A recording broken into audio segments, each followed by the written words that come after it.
Mga kwento ni Felmo.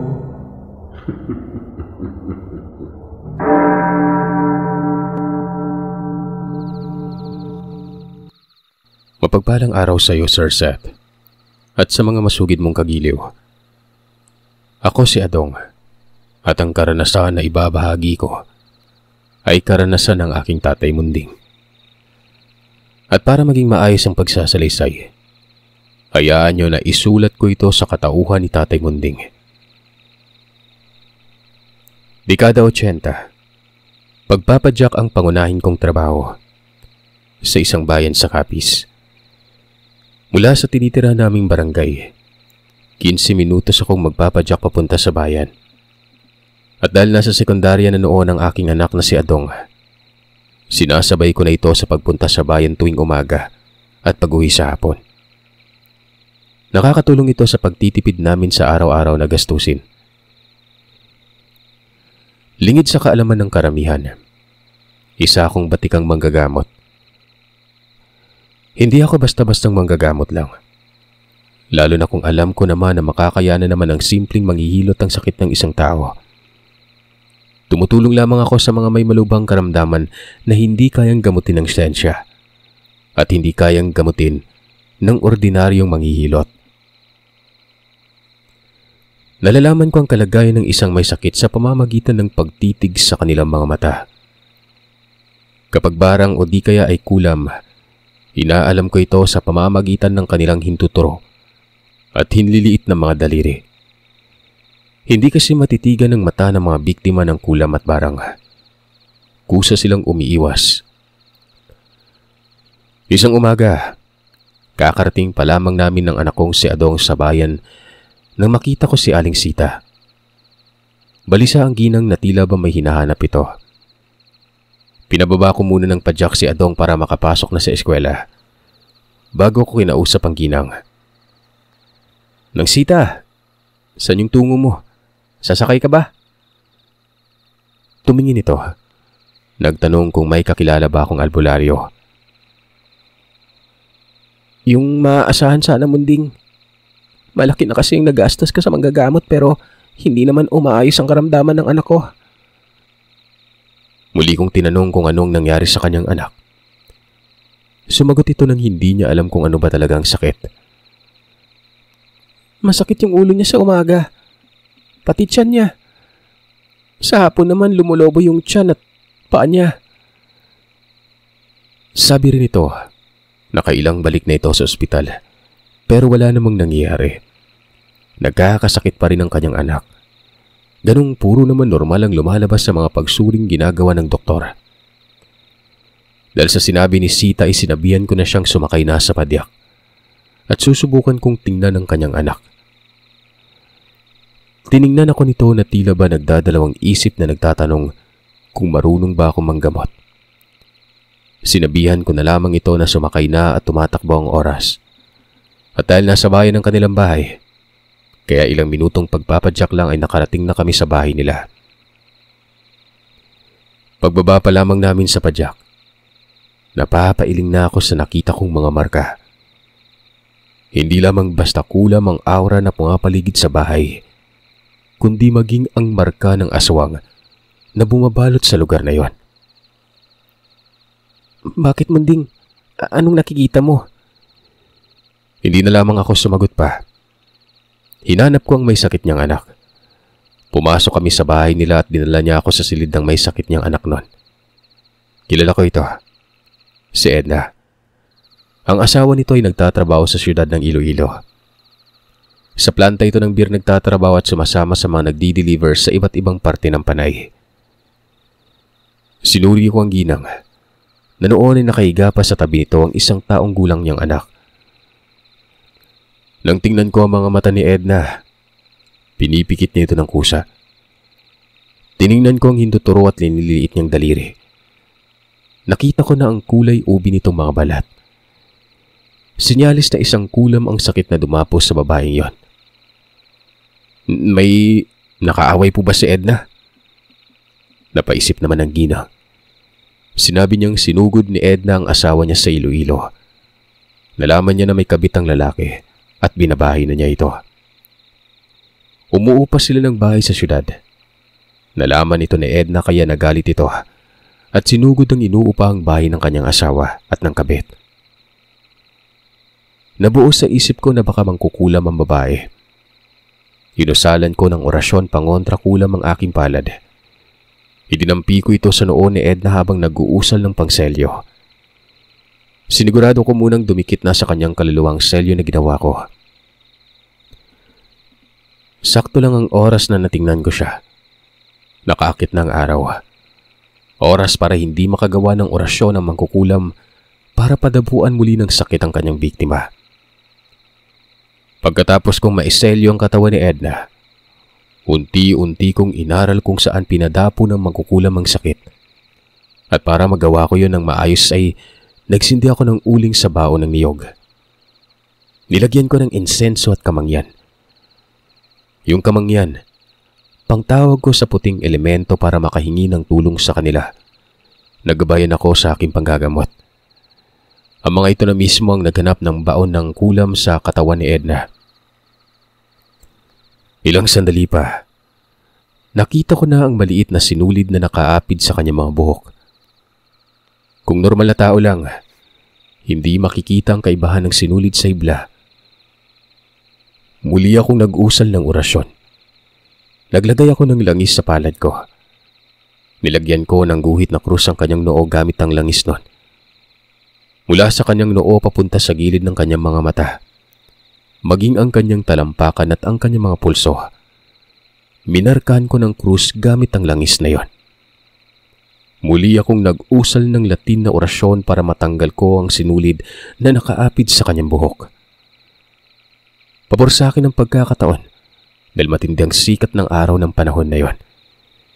Ibig sabihin, hindi mararamdaman ng mangkukulam na may gumagamot sa kanyang biktima. Habang ginuhugot kong sinulid nun, sinasabayan ko ito ng orasyon ng pagbalik ng kulam sa pinagmulan niya. Nang tuluyan ko nang nabunot ang sinulid, isinelyo ko ang butas sa pinaghugutan ko ng sinulid nun. Sinunog ko ang sinulid sa bao kung saan ako gumawa ng siga. Kumuha rin ako ng dahon ng kahoy na kung tawagin nila ay bumbuhaya. Pasensya na kayo. Hindi ko alam kung ano ang Tagalog nito. Isinalang ko ang dahon sa siga. Tama lang para uminit. Nilagyan ko ng konting asin bago ko inilapat sa noo ni Edna ang mga dahon na yon. Dahil sa kulam ang dumapo kay Edna, 7 piraso na dahon ng bumbuhaya ang inilapat ko sa kanyang noo. Tinalian ko yun gamit ang telang puti. Panatiliin mo yung dahon na to sa ulo mo hanggang bukas na umaga. Huwag mong tatanggalin. Buhay mo yung nakasalalay sa dahon na yan. Bilin ko kay Edna. Bago pa ako umalis para muling magpadyak. Sinabihan ko si Sita na babalik ako mamayang gabi. Kailangan kong suubin na muli si Edna dahil alam kong muling susubukan ng mangkukulam na padapuan itong muli ng kulam. Salamat na marami, Munding. Sana gumaling na si Edna. Kawawa yung mga apo ko kapag nawalan ng ina. Wika ni Aling Sita noon. Sabay abot sa akin ang pera. Walang anuman, Aling Sita. Babalik ako mamayang gabi para matingnan ko yung kalagayan ni Edna. Ibili niyo na lang po yan ang pangangailangan yung pera na yan. Hindi ako tumatanggap ng anumang sanag eh. Bawal yan sa amin. Bigyan mo lang ako ng 3 barya na tig-piso. Pang sanag. Sagot ko sa ginang.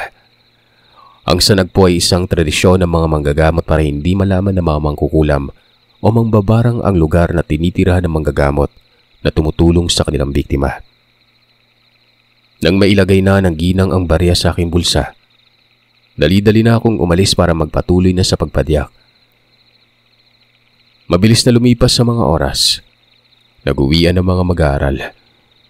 Inihatid ko muna ang anak ko sa bahay at nagpaalam na rin sa aking asawa na babalikan ng aking pasyente. Kailangan makarating na ako sa bahay nito bago pa man pumailalim ang sikat ng araw. Mabuti na lang at naiintindihan ng asawa ko yon. Pinabaunan pa ako nito ng makakain. Ang panganay ko naman na anak ay nagpupumilit na sumama kaya wala akong nagawa kundi ang hayaan na lamang ito. Siya na rin ang nagpadyak hanggang sa makarating kami sa bahay nila Edna. Kalahating oras ang nakalipas. Tuluyan ang lumubog ang sikat ng araw. Nagsimula na akong magsiga sa baon ng niyog. Nilagyan ko yun ng insenso at kamangyan. Nilagyan ko rin ito ng asukal para magiging mausok. Sa pamamagitan ng usok na galing sa asukal ay pinalabo nitong paningin ng mangkukulam. Nang sa ganon, ay hindi niya makikita ang kalagayan ng kanyang biktima. Tiningnan ko ang sitwasyon ni Edna. Natutulog pa rin ito ng maayos. Pinulsuan ko para tingnan kung nasa maayos na kalagayan ng kanyang paghinga nun. Nakahinga naman ako ng maluwag nang malaman kong maayos ito. Nanatiling banayad ang pagdaloy ng dugo sa kalamnan ng pasyente. Ilang sandali pa ay nagising na si Edna. Humingi ito ng tubig. Mabilis namang kumuha ng tubig si Aling Sita. Pero bago pa man ito pinainom kay Edna, kinuha ko ang baso ng tubig at muli ay inorasyonan ko yon. Pangharang sa kung anumang elemento ng kulam na maaaring ipinadaan ng mangkukulam sa tubig nun. Nang matapos ko ang orasyon ay ako na mismo ang nagabot ng tubig sa babae. Kaagad niyang naubos ang isang basong tubig. Ilang sandali pang lumipas, bumalik na ang dating kulay ng kanyang balat. Bumangon na ito at nagsabi na nagugutom siya. Nakita ko ang pagluha ni Aling Sita. Halos hindi ito makapaniwala na sa wakas ay hindi na lumalaki ang tiyan at ang paa ni Edna. Lumapit sa kanyang anak. Pero pinagbawalan ko itong yakapin niya. Kakagaling niya lang. At hindi pa ako ganun kasigurado kung tuluyan nang nabura sa sistema ni Edna ang baon na kulam. Kaya mainam na ang nag-iingat. Naintindihan naman yun ni Aling Sita. Dali-dali na nitong kinuha ang kanyang apo. Sinabi ko sa ginang na pagdating ng ikatlong araw ay pwede nang maligo si Edna. Ganun pa man, kailangan niyang bumalik para ihanda ang sangkap na ipangliligo ng babae. Uuwi din dito ang asawa ng anak mo, Aling Sita. Hayaan mo lang sila mag-usap na mag-asawa. Bilin ko sa ginang nun. Napaismid na lamang ito sa sinabi ko. Pagkatapos niyang lokohin yung anak ko, sila pa ang may ganang magpakulam. Sila na yung nakaagargabyado sila pa yung galit. Wika ng ginang na masama ang loob sa manugang nun. Napabuntong hininga na lamang ako. Ilang sandali pa, nakarinig kami ng mga paghuni sa paligid.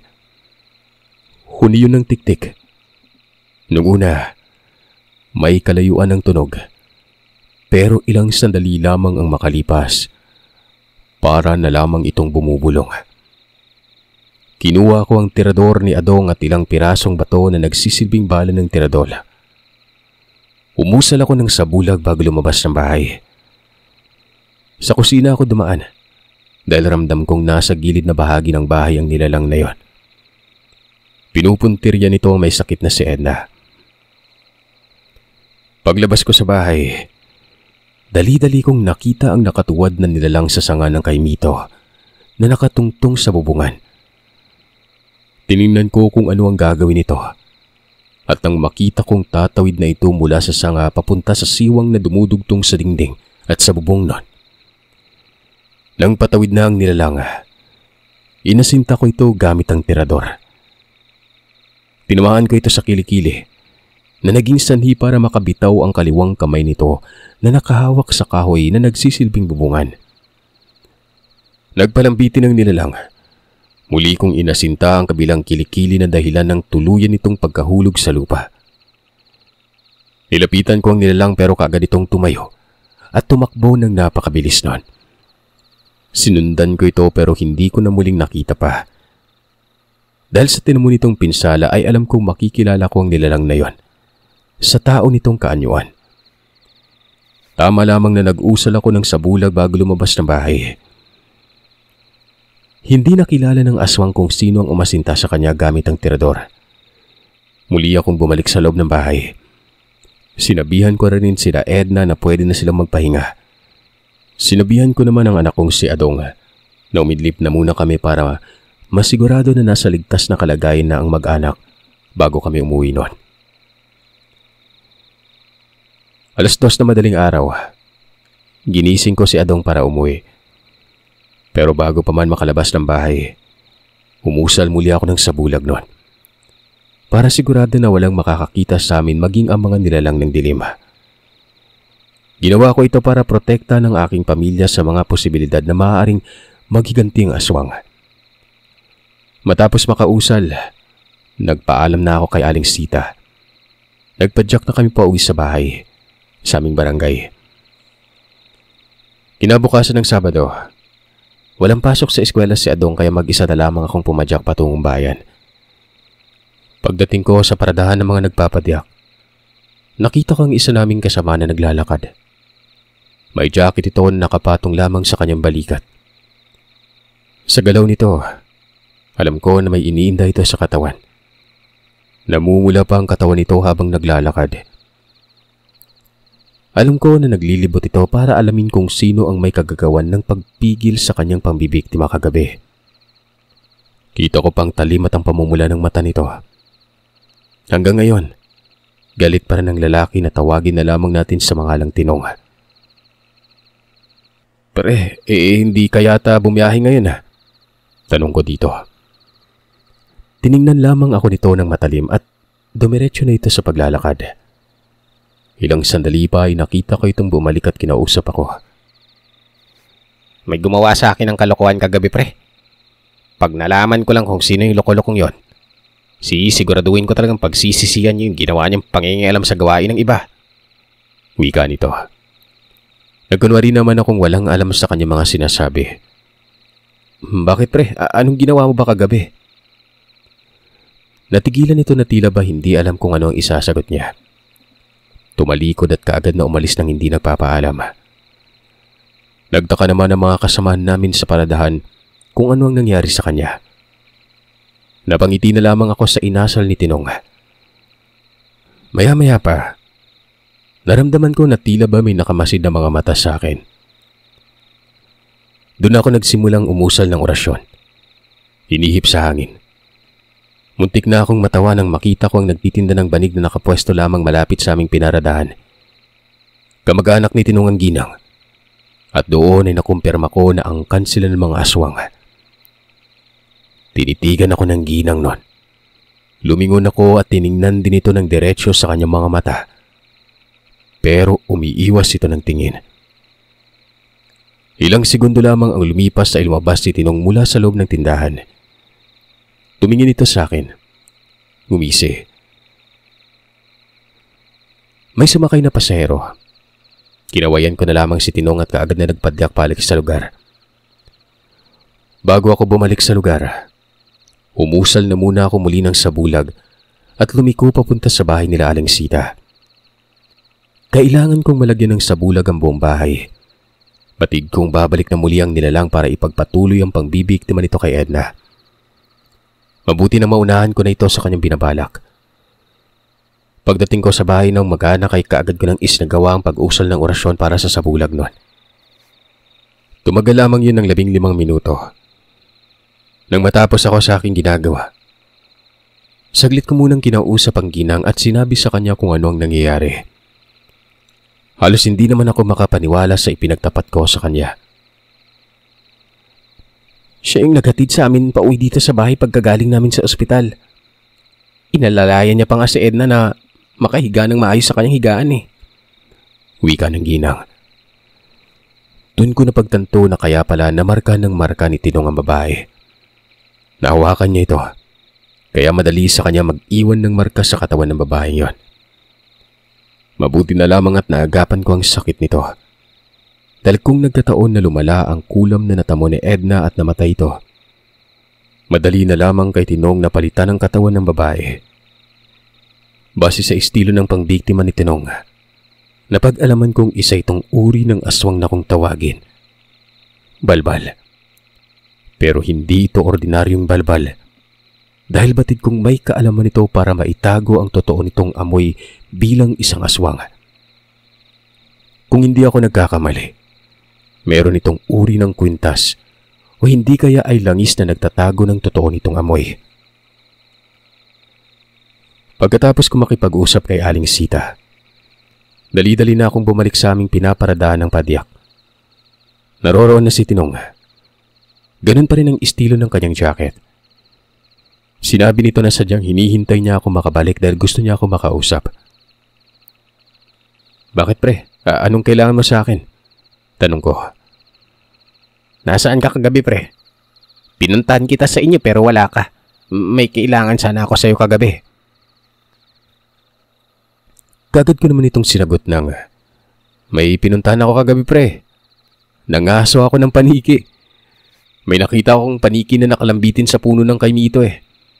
Inasinta ko ng tirador yung magkabilang pakpak. Pero parang kakaibang paniki yun eh. Bigla ba namang tumakbo na parang aso?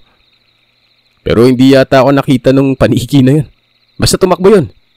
Susundan ko pa sana kaso lang naisip ko na nakakapagod tumakbo. Kaya hinayaan ko na lang. Pilosopo kong sagot dito na naging sanhi para magtawanan ng aming kasamahan.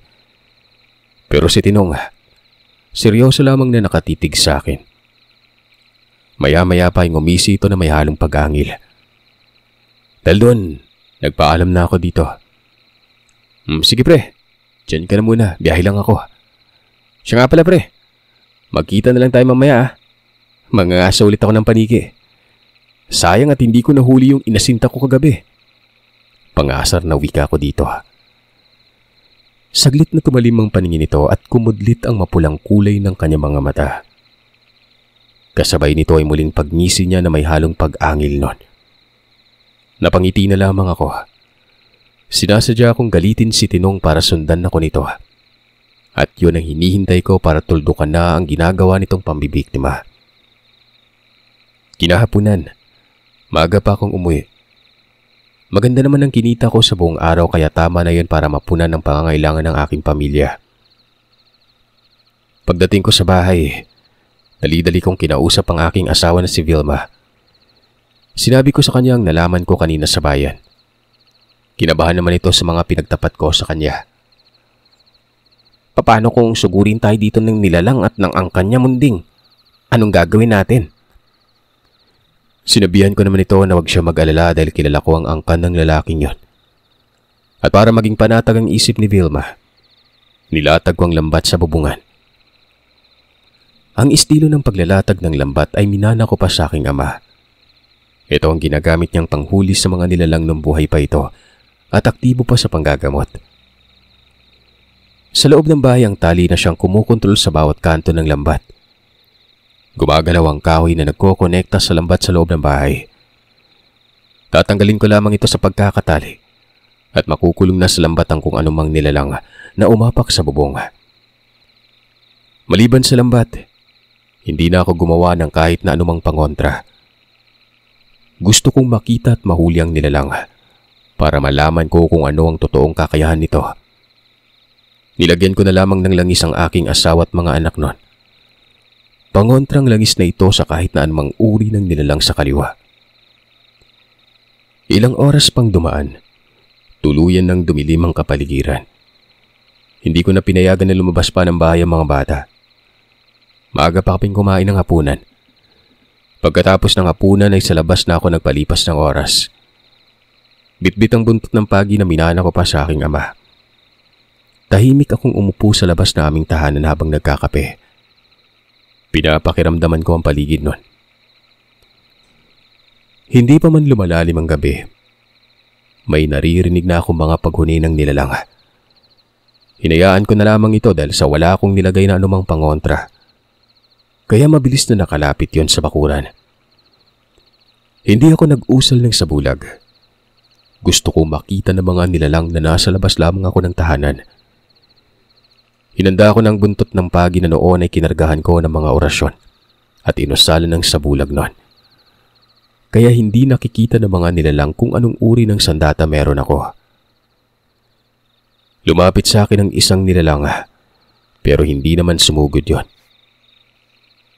Nasa 3 metro ang layo nito sa akin. Alam ko ang ganitong distansya. Tamang distansya ito para sa pagsugod ng mabilisan. Gumisi ako. Tinanong ko ang nilalang kung ano pa yung hinihintay niya. Tahimik lamang ito at hindi gumagalaw. Maya-maya pa yung umisi ito na siguro ay sa isip niya. Panalo na sila dahil ramdam ko ang kasamahan niyang may ilang pulgada na lamang ang layo sa akin. Nasa itaas na ito ng bubungan. Umamba ng talunan ako para sugurin. Nang walang ano-ano ay bigla itong humiyaw ng malakas. Alam kong napunta ito sa may bandang lambat. Narinig ko ang pag-angil ng nilalang na huminto 3 metro ang layo sa akin. O galit ka? Isipin nyo, gusto nyo yan eh. Kaya yan, nakulong kayo sa lambat. Siya lang pala. Wika ko sa nilalang habang tinuturo ang lambat na pumupulupot sa isang nilalang sa may bubungan. Yung tiyahin mo, nalambat na. Hindi mo man lang matutulungan? Tanong ko sa nilalang. Tumingin lamang ito sa akin habang umaangil. Kagad ko namang sinabi na hindi niya pala matutulungan ng kanyang tiya. Bakit pa nga ba kita tinatanong? Alam ko naman na bali ang magkabilang balikat mo. Sabi ko sa nilalang. Mas lalong naging agresibo ang pag-angil. Galit na galit ang nilalang habang tumatakbo palapit sa akin para sugurin ako. Pero mabilis kong hinablot ang buntot ng pagi. Kaagad na hinampas ang nilalang. Nakaiwas ito pero naabot ko pa rin ang likuran na bahagi nun. Mabilis itong tumayo. Tumakbo palayo pero muli kong hinabalos ng buntot ng pagi ang likurang bahagi ng binti niya. Kahit nahirap ito sa pagtakbo, patuloy pa rin itong lumayo. Alam ko naman na hindi ganun kasanay sa pakikipaglaban ng aswang.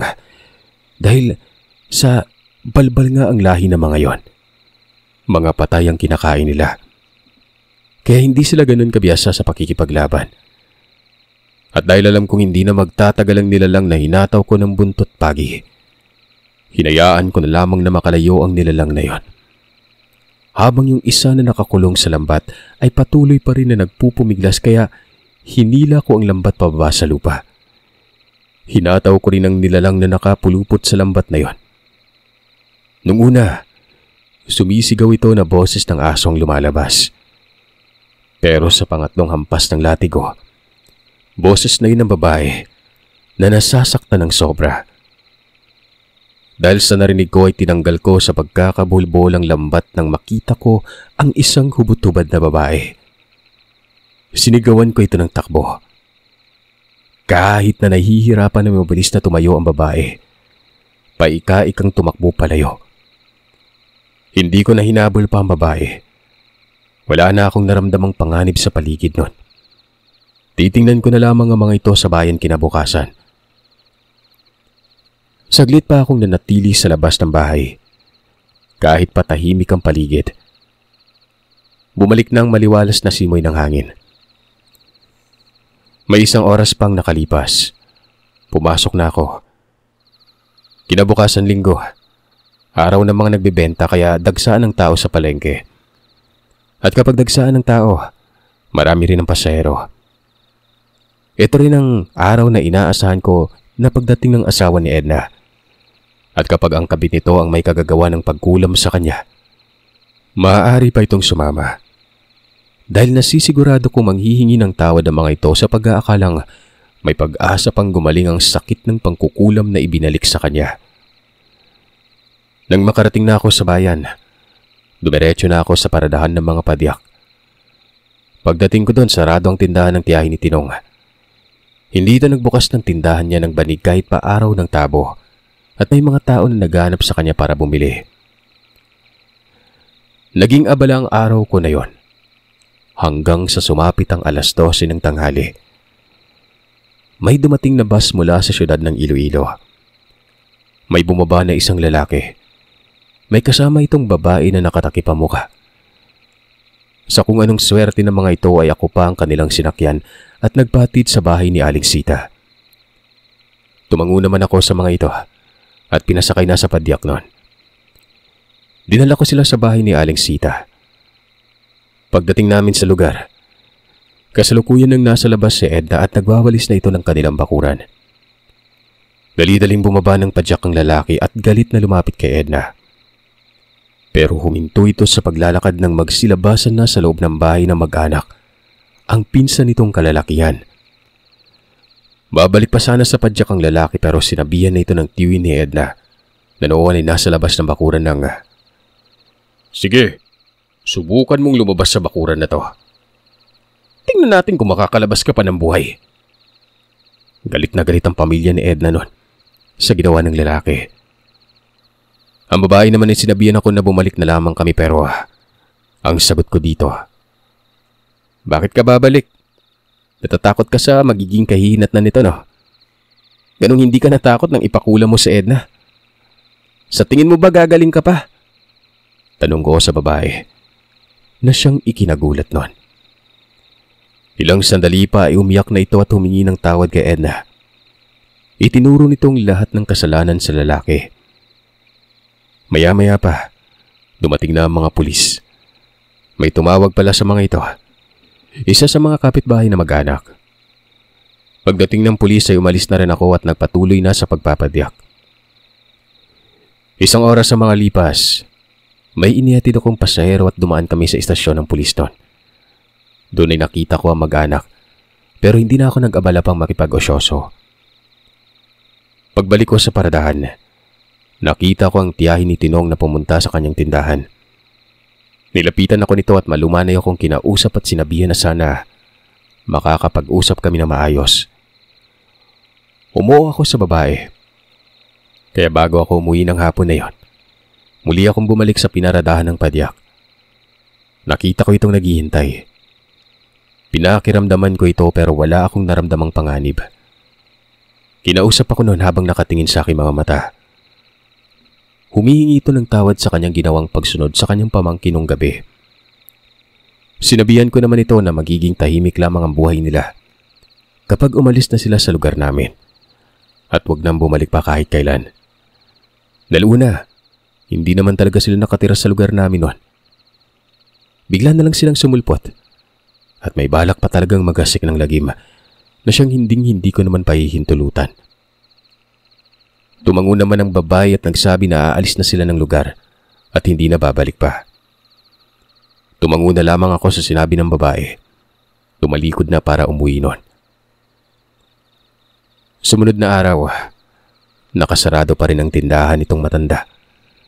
May nakalagay ng karatula doon na bukas ito sa gustong mangupahan. Gumaan naman ang pakiramdam ko dahil alam kong hindi ko man napuksa ang lahat ng kasamaan sa lugar. Nabawasan naman ito. Saka na lamang ako muling mangtugis kapag may nabalitaan na naman ako ng pambibiktima. At may manghingi sa akin ng tulong. O hindi kaya, magpagamot sa hindi inaasahang pagkakataon.